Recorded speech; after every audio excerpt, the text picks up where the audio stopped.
So maybe you're like me in that during quarantine, I feel like I've read more than I've read in years because I've had more time at home to read.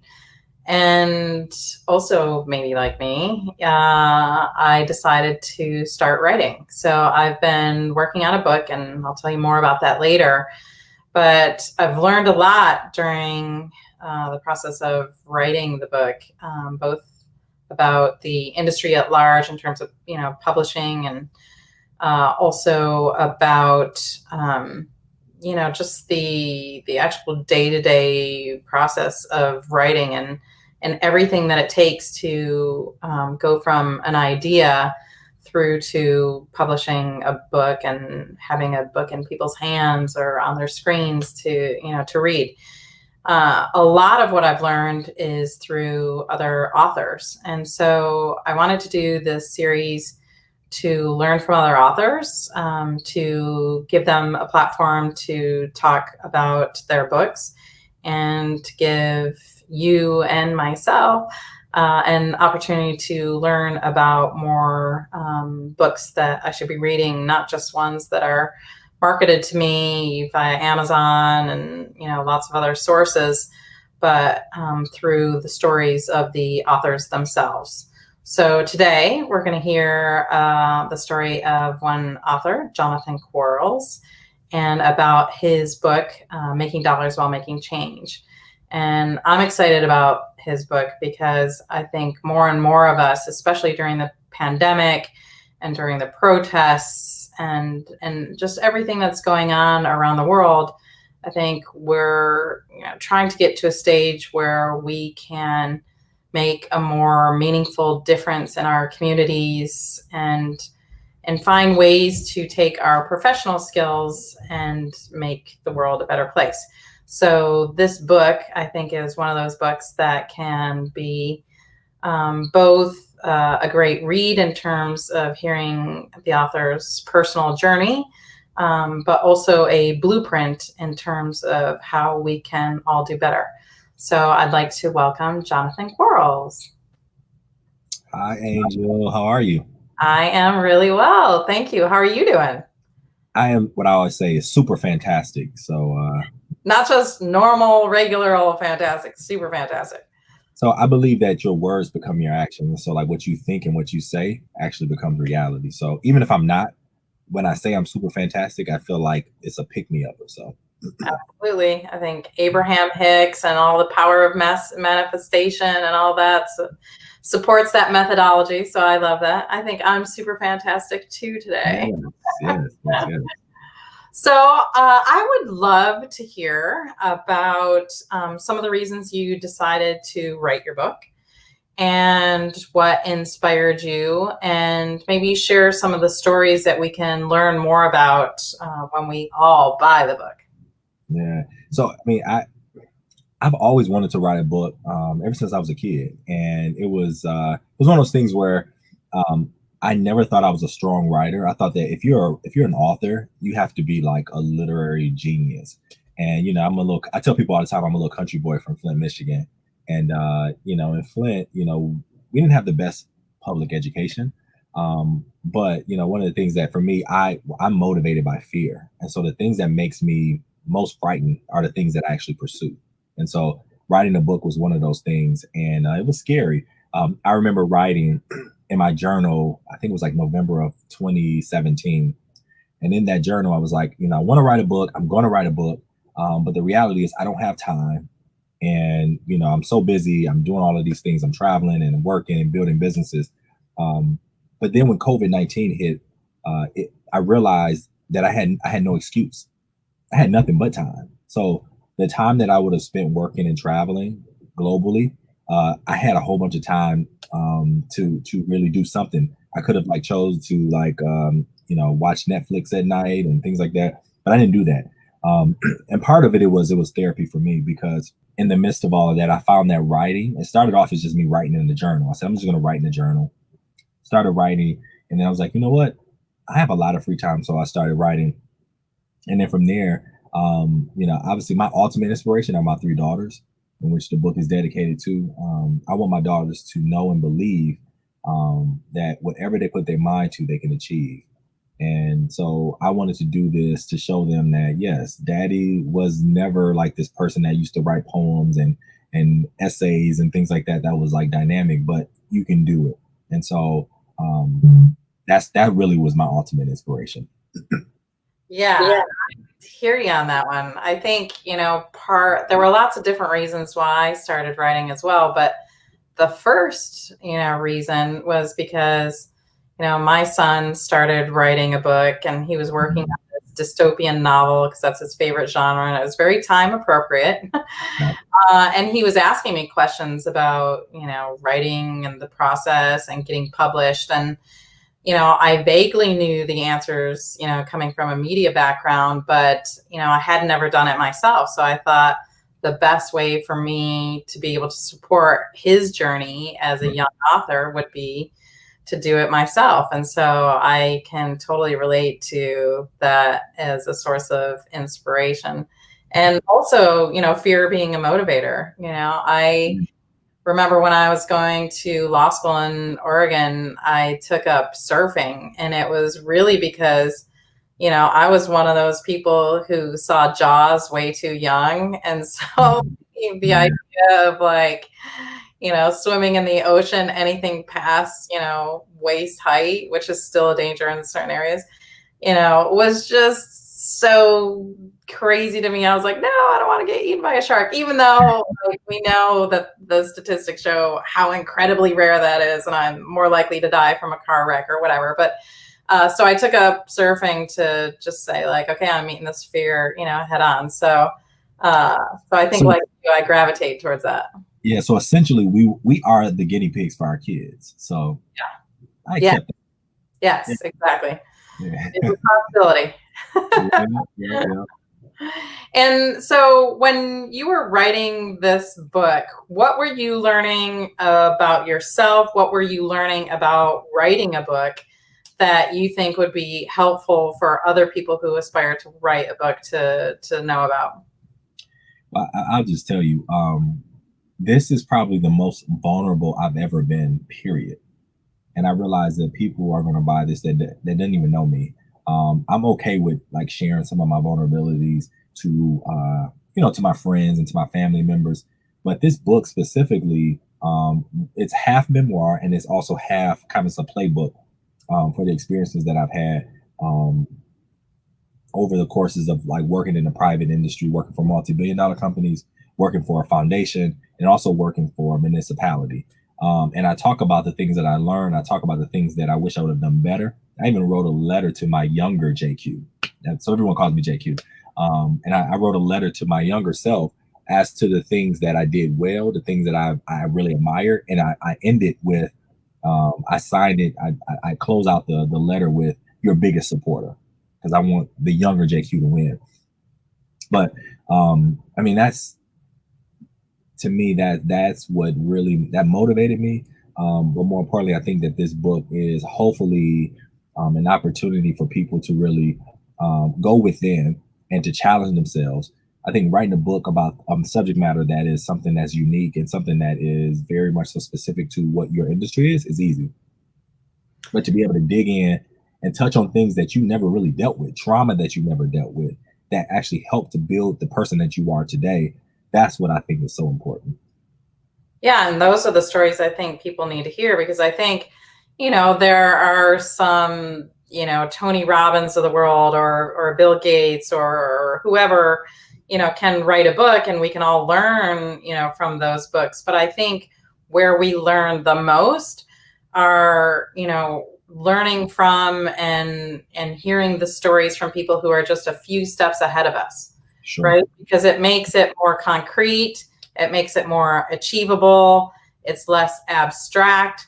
So I think, hearing your stories, that, the failures, the learnings, the success, I think helps people who are at, one level get to just the next level. And, then they maybe read another book and that takes them, to another level or to a different direction. And so I think, the more all of us can share our stories, even when we don't realize we're helping other people. I think, I think a book like yours does. And I think especially your topic that you chose is very timely, because I think we're all at a stage where we know as humanity that we need to do better. We might have different ideas about what better looks like or how to get there.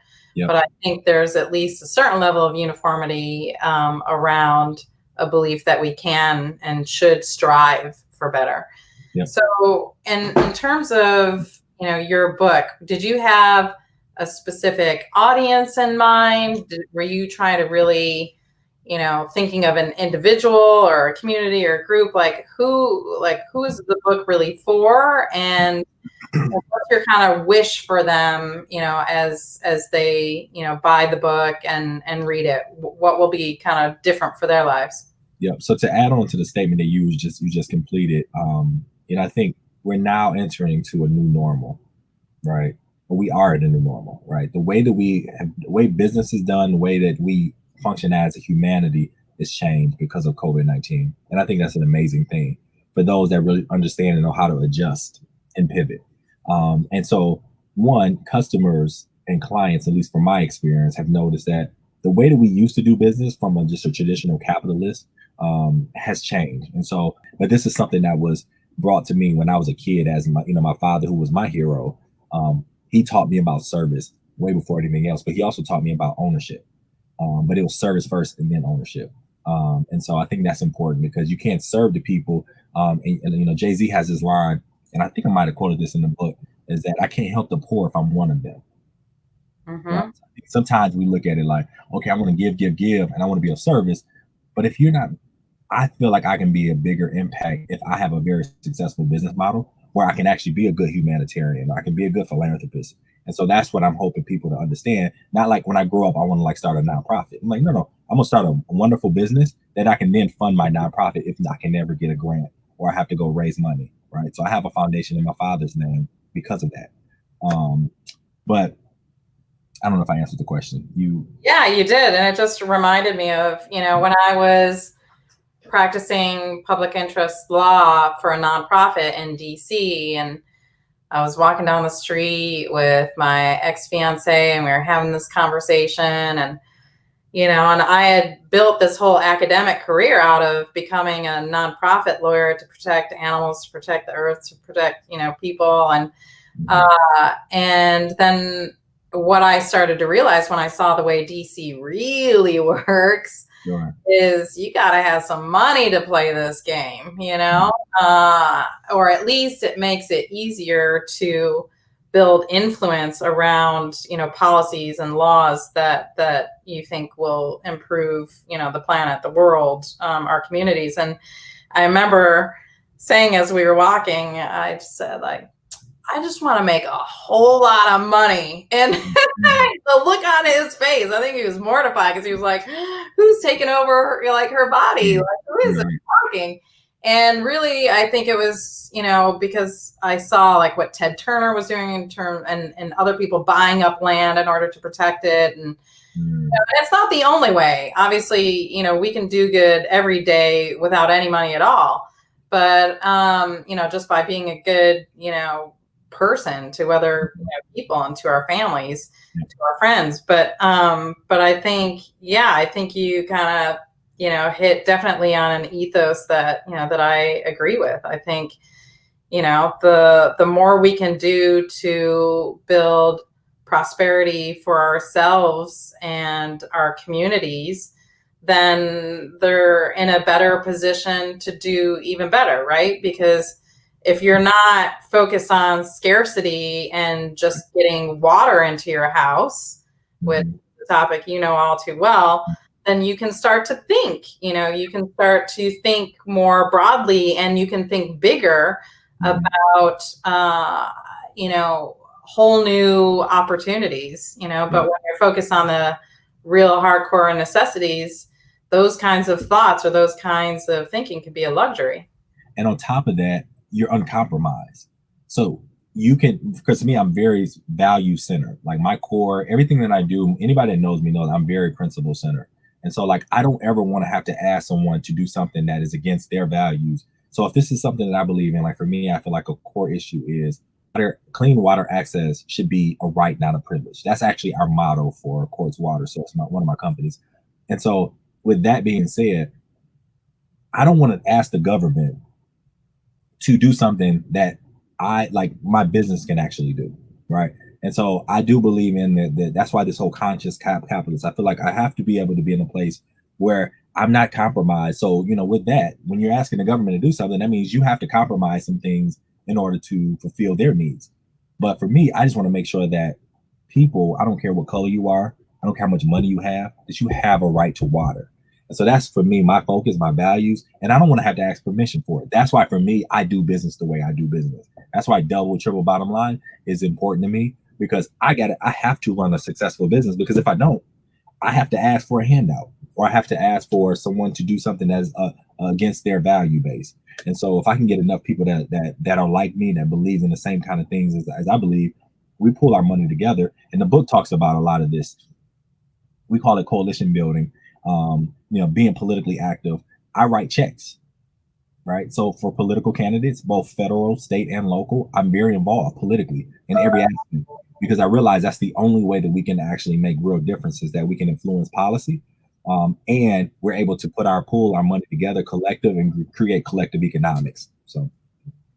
Yeah, well, I remember, I agree. I think, power in numbers, right? And numbers, not just financially, but in terms of, people, and focus on very specific causes.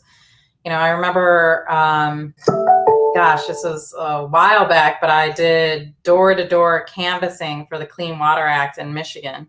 Mm-hmm. And, nobody likes a door-to-door salesman, so to speak. Yeah. Nobody likes to have somebody knocking on their door asking for money. Mm-hmm. And I think it was good training for me, first of all, to raise money later as an entrepreneur. But it was also really illuminating to see how people thought about clean water. You're having conversations with people at their home. Some of them would invite you in, and you'd end up, some of them offered you dinner, and other people would just slam the door on your face. Yeah. And but there were some people who I think they believed that they had a personal responsibility in improving the state of the water conditions, the water quality, not just drinking water, but for fish. I remember going off of the pier. I can't remember which part of the city we were in on that particular trip, but and I mean the fish that were that we saw the fishermen catching did not look okay, and people are eating it, right? So it's even beyond, the drinking water. But yeah, working on the Clean Water Act reauthorization was definitely one of those educational moments. And I think it was a really interesting time, because that's when Superfund was around, and, and all of that. And in a lot of ways, these environmental topics have been pitted against, capitalism. And as you say, it's nuts. I'm super encouraged by authors like yourself and other thought leaders who are taking this great, phrase, conscious capitalism and conscious capitalists, because I think, we're at a stage where we're starting to see the effects of climate change. I'm here in California, and I can't open up any of the windows because the air quality is so bad. Sure. And partly that's due to climate change. Partly it's due to old infrastructure from PG&E, and they got to, shut down, power and electricity to people because the infrastructure is so outdated that they're worried about fires and liabilities. So I think, if people can learn more about what they can do either as business professionals or just in their communities by reading your book, then I think they need to buy it. Yeah, and that's the book is the charge. It's the charge for entrepreneurs. It's the charge for change makers. It's a charge for innovators. People who a lot of people growing up is like, oh, you're weird, because for me, like I've always been a problem solver. But for individuals that actually want to solve problems, you don't necessarily have to be a business person because I talk about all of the aspects from like working in a foundation, working for a government entity, and also working in a multi-billion-dollar business enterprise, and then also being an entrepreneur. So I put my money where my mouth is. My consulting company and any business that I'm involved in, and I talk about all of this specifically in the book. I don't work with companies that didn't have a minimum double bottom line focus. If they're just about making money, I'm not interested because it's for me, my values are much higher in the sense, and I don't mean like I would say that very respectfully, but like I only want to be associated to organizations, people, and companies that understands the importance that is bigger than just the bottom, like just bigger than just money. That's why the title was called Making Dollars While Making Change. The reason why we make dollars is so we can make change, not so we can just like make money and then just like hoard and keep that to ourselves. But I think I want to change the mindset of what the new and what's really hot for entrepreneurs, and it's like doing well or doing good. And I think we're doing that. We have tips, we have practical things that you can use, not just from a business standpoint, but just also mental health, spiritual health. We talk about social justice in the book, all the aspects that are making the world move and transform and this place of this new kind of revolution that we're walking into. The book talk and taps into that, but it's a playbook. So it talks about the experiences that I learned from, made mistakes, and some things that I've done well. But then it also talks about equally like what we can do now, what kind of strategies we need to put together now, what kind of tips and things that you need to be doing, eating, experiencing in order for you to be your best and your highest self. And it sounds like you brought your highest self to this book. So what would you recommend other people who want to write their books? What would you recommend they consider, or how should they go about writing that first book? Yeah. So the first book, I mean, just start writing. I think if you have a journal, just start writing. Like the reality is there's so many different options. If you're a person that's not a strong writer, there's ghostwriters. If you're a person that's not a person that need help with editing, there's all different kind of avenues. But I always say, for me as a business person, understand the supply chain before you get involved in it. So I built a strong team around me. And again, this is something that I believed in. So I'm self-funding my situation. I could have gone to a publishing house and could have paid $10,000 for someone to publish my book. And then they will do all the work. For me, I like to understand and like to make the failures and make my mistakes on my own dime. And so I'm working with an independent African-American publishing company. I also have a team of people. I have a publicist that I just brought on.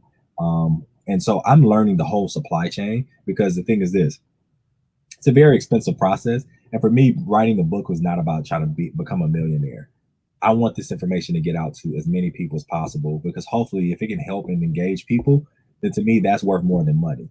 And so a portion of everything I even make with the book is going toward a scholarship to my alma mater, Florida A&M. And that's the same way with all the businesses that I have. Everything is double, triple bottom line. And I just want to be able to help people. My website is www.jonathanquarles.com. And in that, like, you send me a direct message for folks that are interested in understanding the whole process and how do I get started, what motivates, I had to figure out my motivation was my daughters. And I wanted to leave them something, because I can leave them with pictures, but I want to be able to write a book and incorporate them. I talk about them in my book also, but something that lives beyond myself, that is a part of my why. So they can say my daddy was an author and my daddy talked about me, or my grandchildren or my great-great-grandchildren will be able to speak about this man who they've never met. But when you put it in writing, it never goes away. And so to me, that was my inspiration. And I'm happy to be of service and a resource to anyone who's interested in writing a book. And I'm so happy to I'm ready to read your book, Angel. I know it's going to be like amazing. So let's talk offline, and I'm happy to help if I can. But I know you got it handled though. All right. Well, thank you. Well, like you, I'm hoping to create some kind of legacy, and I haven't name dropped my son yet, but I might feature him in there somewhere. That could Apart be from great. the I'm a big fan of your son. So yeah, yeah. he's a keeper. Mhm. Thank you. Um, so you've been spending a lot of time writing. What about reading? Are there any books that you're reading right now, or any books that you want to read? Yes.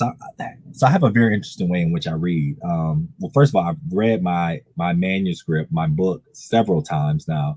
So that's what I'm reading often. I think regularly, because I'm continuously. I just literally just wrote an additional chapter a couple of weeks ago, and so that's like an added bonus for those who are pre-ordering.